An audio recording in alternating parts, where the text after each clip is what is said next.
Let's get started. Welcome, everybody. Third day of Dreamforce. Who here is still really enjoying the shoes he's wearing after like 3 days, running around in them? All right, there's one hand. There's actually one hand up.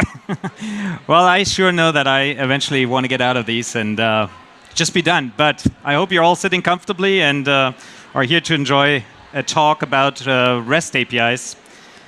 And my focus is on IoT, Salesforce IoT. So I'm Holger Kache. I'm a product manager in our Salesforce IoT product. And I'm excited to walk you through a little bit of introduction of IoT, a little bit of technology, REST APIs, but also to present to you a connector that we're just announcing to the world here today. That's being built by one of our partners, Octana. They're in the room, and they've actually proven out that our REST APIs work and can be used to connect into the platform.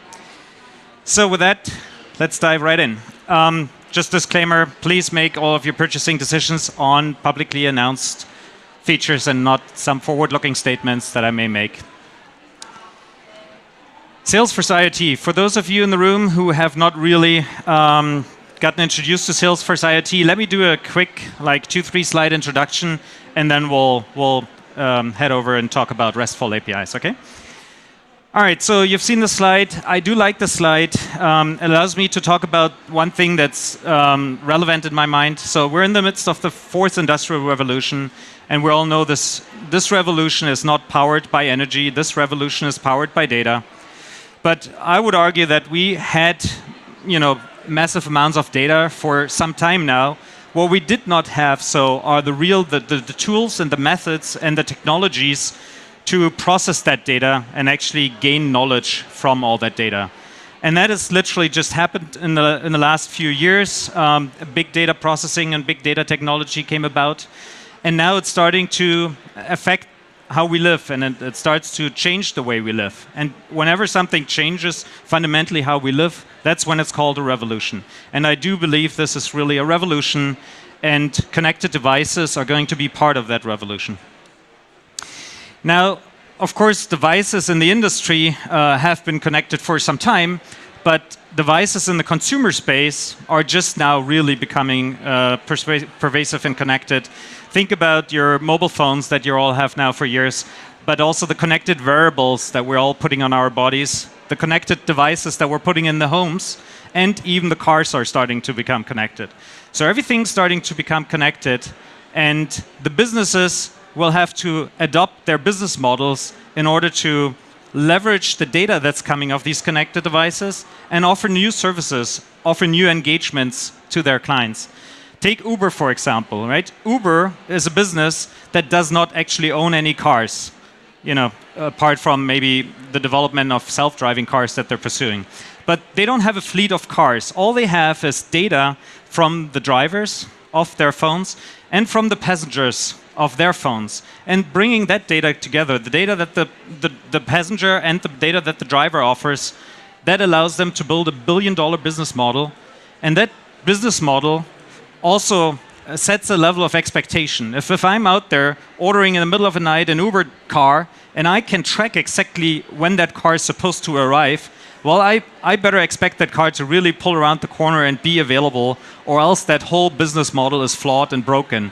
And then I'll just use some other means of transportation again. So, with great powers come great responsibilities too.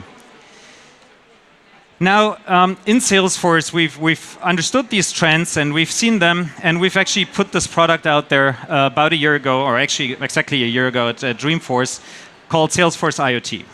And Salesforce IoT is a non-platform offering where we treat data that's coming off devices just the same way as we're treating data that's sitting in the CRM.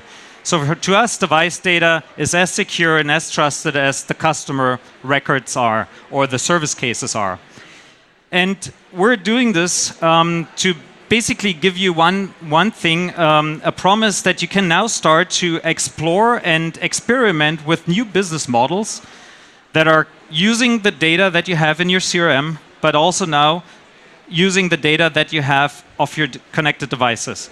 And with this join or this aggregation of external and CRM data, you can start to build out a lot of smart, intelligent CRM solutions. The first one that we're really focusing on is proactive services. So let the devices tell us their utilization, and let us in Salesforce learn over time how that utilization is affecting their maintenance schedule.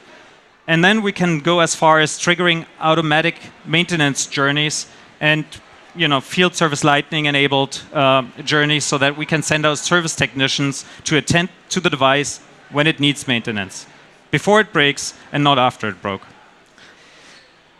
But doing that is not actually everything that you need to consider. So what we've learned and heard from customers over the course of a year is it's actually fairly difficult to get data into the platform, streaming data, device data. And that's what I'm here to talk to you about now for the next few minutes. So what sorts of APIs do we have available? What do we make available to developers so they can start to attach their IoT platforms to their Salesforce core platform? Around IoT, there's two types of APIs, and I do want us to be very sure that we understand to differentiate between the two. So the first one is the metadata API. What we're building there with Salesforce IoT is a model. We call that an orchestration. It's a stateful model, a state machine, where you can define rules. It runs on a rules engine. And building that model and defining those rules, well, that is a job for an administrator. And we have a UI for this. It's in the setup tree. If you type IoT, you get to it, and then you can start building orchestrations and play with your machine data. However, we're also striving to make this metadata fully accessible through APIs. So we have built REST APIs so that you can programmatically define your models. You can deploy your models, you can execute your models, but you can also monitor your models, see the runtime and operation statistics of these models, and in particular, see how much data you have ingested into your IoT runtime for a 24-hour window. And so that's what the developer experience looks like, and it's well documented there on the developerforce.com documentation. Now, the second type of API, that one is actually concerned with getting the event streaming, getting the events in. And up until now, we didn't really have much other than documentation on how to do this.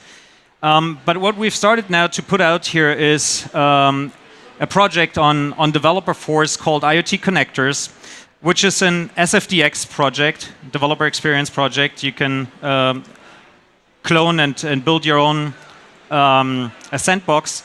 And in that project, we're documenting exactly how you do it for two vendors. How do you get data off an AWS IoT core, and how do you get data off an Azure IoT hub? And having documented and proven it for these two vendors should let you build it for any other vendor that you want. And we're also continuously going to add to this SFDX repository to add more blocks, documentation, and code samples so that you can learn how to publish your events into the platform. Now, this wouldn't be Salesforce if we didn't strive to make this more Trailblazer friendly. So we're not just now offering a developer experience, we're also starting to build this out as an administrator experience again. And so that's the work that we've started with partners. Octana here is the first and prominent one. So they're going to develop and deliver connectors for prominent IoT platforms and make those available in App Exchange. And we're launching a specific marketplace in App Exchange just for IoT connectors and IoT applications. And I'm going to show you this first connector for AWS IoT in a second in my demo and show you how that works so that you can now get data off your IoT platform in AWS and ingest it into Salesforce platform. But before we go and do demo, let's dive one level deeper into the streaming API technology that we have available at Salesforce, and also what's upstream of Salesforce. So this is a little bit of a busy architecture slide, but let me walk you through it left to right. So if you're in the business of building things and you're putting connectors on these things, well, or sensors, and these sensors are starting to emit data, you pretty much know, how that data has to be flowing. You have controller technology out there. You're building cellular networks where all these devices are starting to emit their data to a cloud platform, and that cloud platform is some platform that a vendor that you either chose or a platform that you built yourself makes available. And these cloud platforms are called IoT platforms. They come in very many or very different flavors. There are, I believe, about 600 platforms currently in the market. Yeah, some are general purpose platforms based on like AWS IoT or Azure or Google Cloud Platforms IoT services. Then there are industry-specific platforms, and the big vendors make them available. Siemens has it with MindSphere, Honeywell has it, GE with Predix, and so far and so forth. And then there are some very purpose-specific platforms. Cisco, for example, builds one just for connected cities. Or PTC ThingWorks is a platform for the transport and logistics industry. Right? So there's a ton of these IoT platforms out there, but they basically all collect data from these physical devices and represent them in something called a digital twin.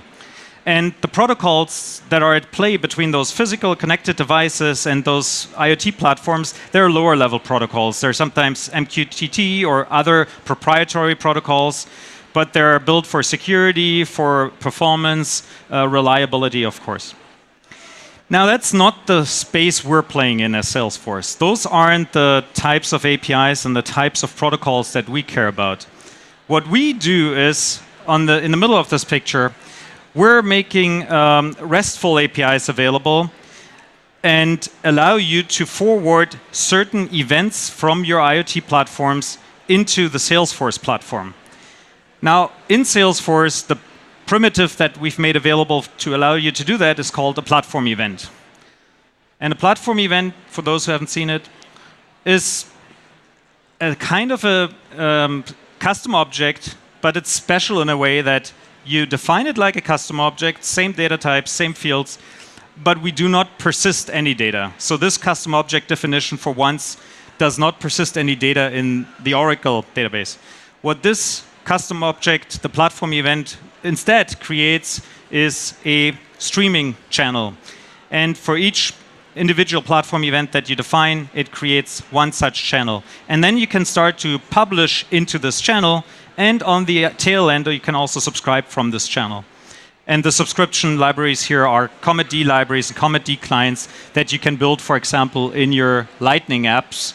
So you can build any application directly over the platform event hub and consume your events there. Now, Salesforce IoT is a special type of application, and that's the one we're going to see in a second here. Let me now talk specifically about this one connector that Octana has now made available for us to stream data from an AWS IoT core service into platform events over on the Salesforce IoT platform.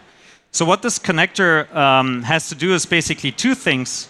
It needs to deploy a bit of code, a bit of logic over into AWS, and it also has to deploy a bit of logic over into Salesforce so that you can start to publish, to subscribe, to send, and to receive.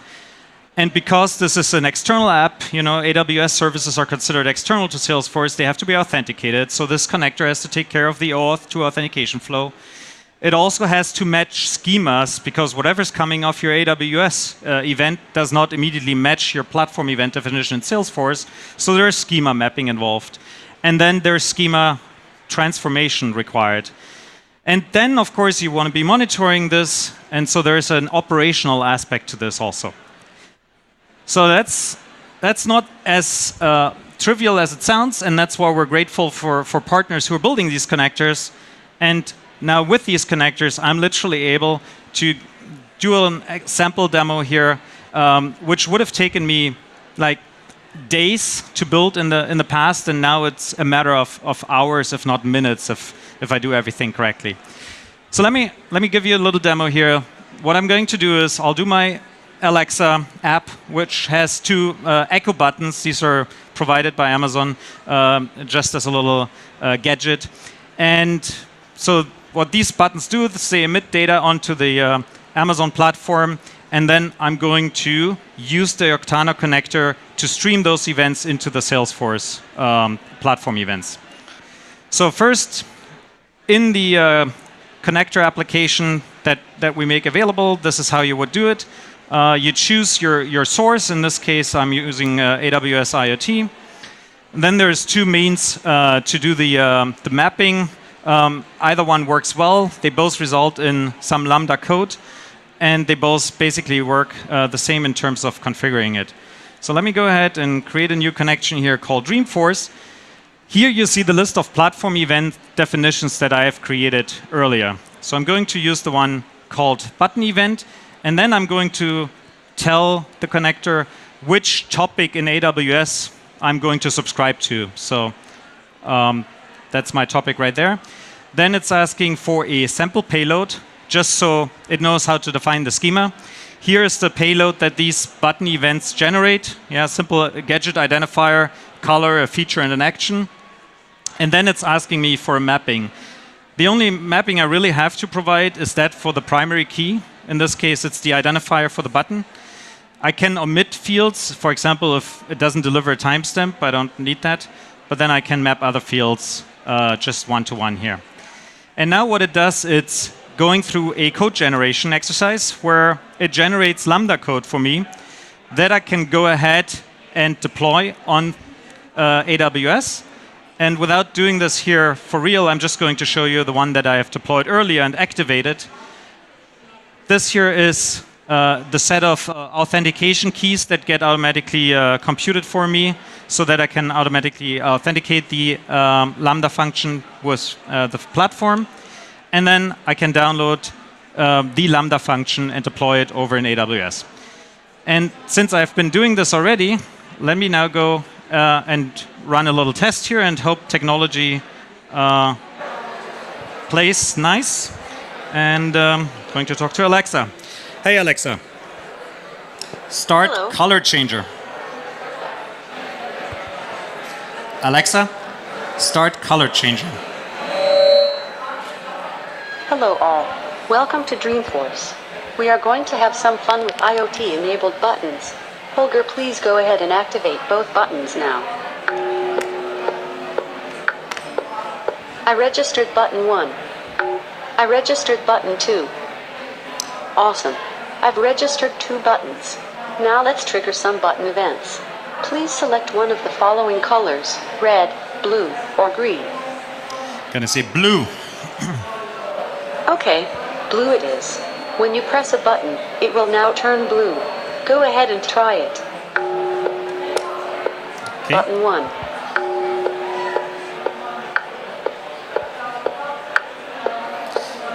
So there is lag here, and that's not a problem because we're not doing some real, industry strength integration at the moment. We're just playing a little demo. So 15-second lag is not going to be a problem. Say yes to exit. Red. Okay, red it is. When you press a button, it will now turn red. Go ahead and try it. An error was encountered while handling a request. All right, well, Try you see this. later. This is a live demo, and I did get an error. So you see a little bit of what I wanted to show you here works. I have been able to send the event through AWS Lambda function, forward it with the connector into Salesforce IoT, and all I'm doing here is capturing the state of these buttons. Of course, this is just play. What you want to be doing with this is industry equipment that later on then automatically triggers service journey, service cases, or the like. So before you go, I want to leave you with a couple of pointers. If you haven't been exposed to Salesforce IoT yet, we have a great showcase here in the center of the expo hall. It's called our IoT Village. It's where that Lego tower stands, that tall Salesforce tower. We do have a keynote, which unfortunately happened yesterday, so go and play the recording if you want to.